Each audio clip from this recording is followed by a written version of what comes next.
Hey, everybody. Welcome to another episode of Mindful Morning with me, Ashley Walkneen. As you can see, I have made it to my hotel in Tennessee.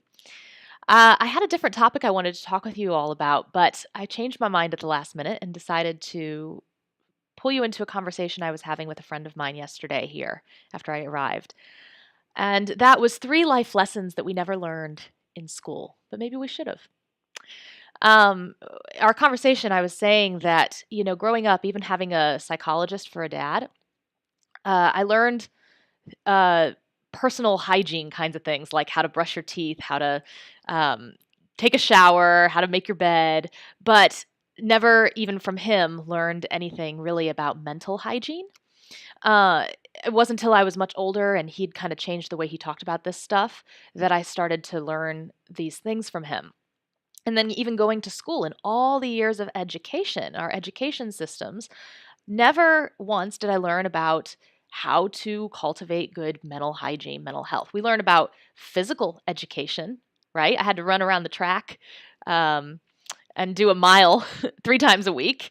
I had to take algebra classes, even though I've never used anything that I learned from my algebra class. Maybe you have. I never have.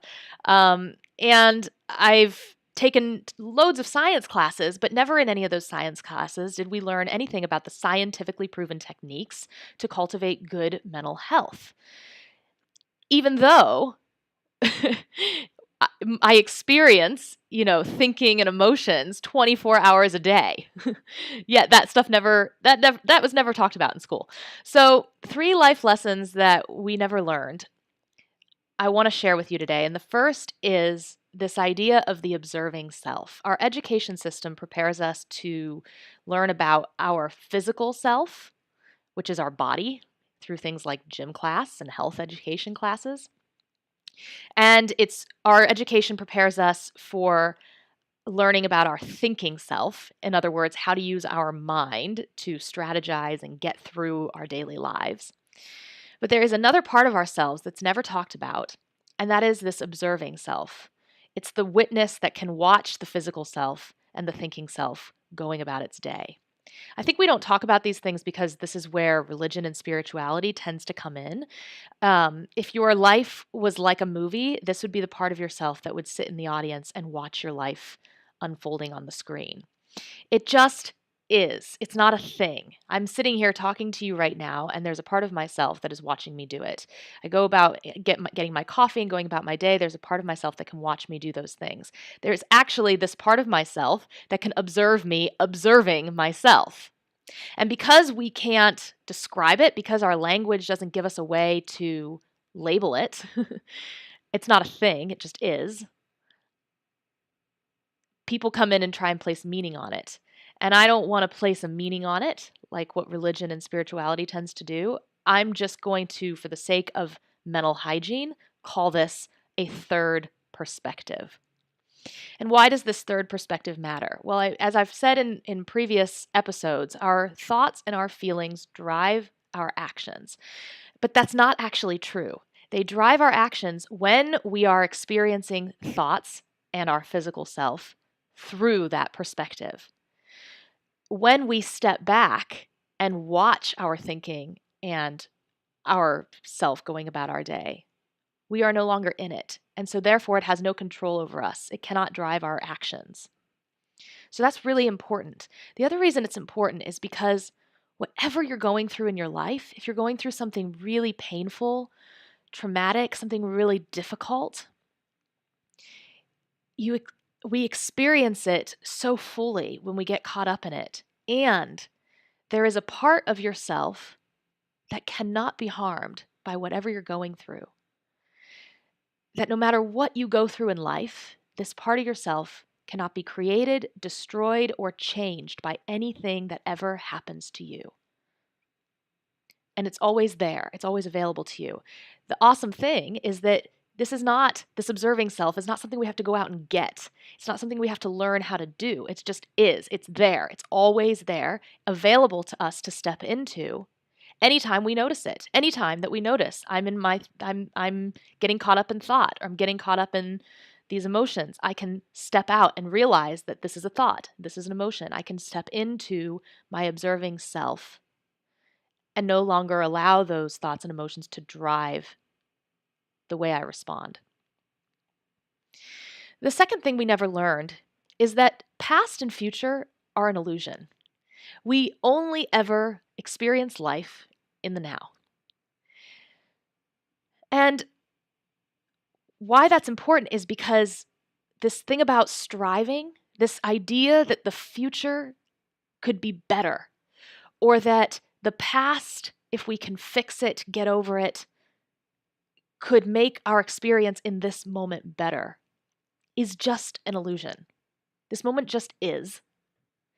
And how we relate to it is what ultimately determines our experience of the present moment.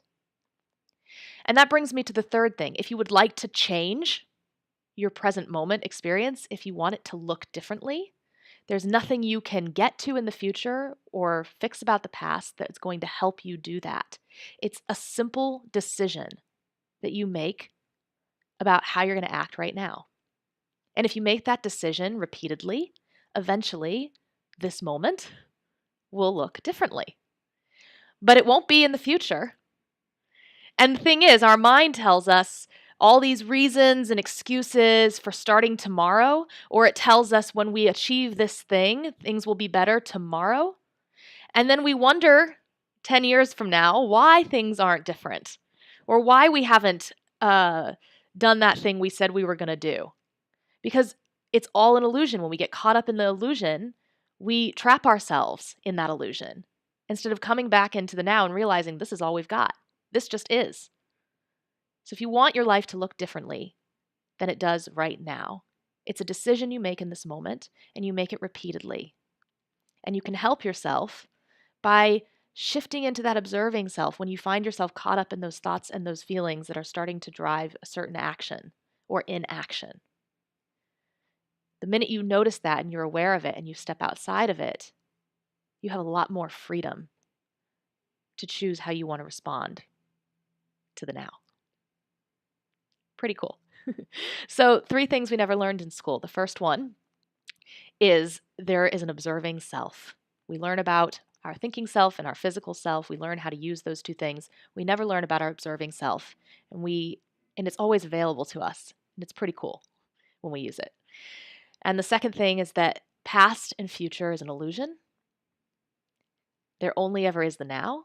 And because of that, the third thing is your experience of the now, if you would like it to be different, can only be changed by doing something differently in the now. So decide what you would like to do differently, make that decision, and commit to doing it repeatedly in the now. Okay, so I'll put these up on the Mindful Morning Toolbox, and I'll put some actionable stuff to go along with this so you can take it to the next level. If you're not opted into the Mindful Morning Toolbox, inside that toolbox is where I put all the resources, cheat sheets, episodes for all of these Mindful Morning episodes. So you can follow the link that I've put here to get yourself started on that and turn these ideas into action. If you liked this conversation, please leave a comment, write a review, share it with other people. And if you'd like to challenge me on this stuff, you can do that too. This is a really hot, heated conversation that people get into, but I think it's an important one. Okay, I'll see you all tomorrow.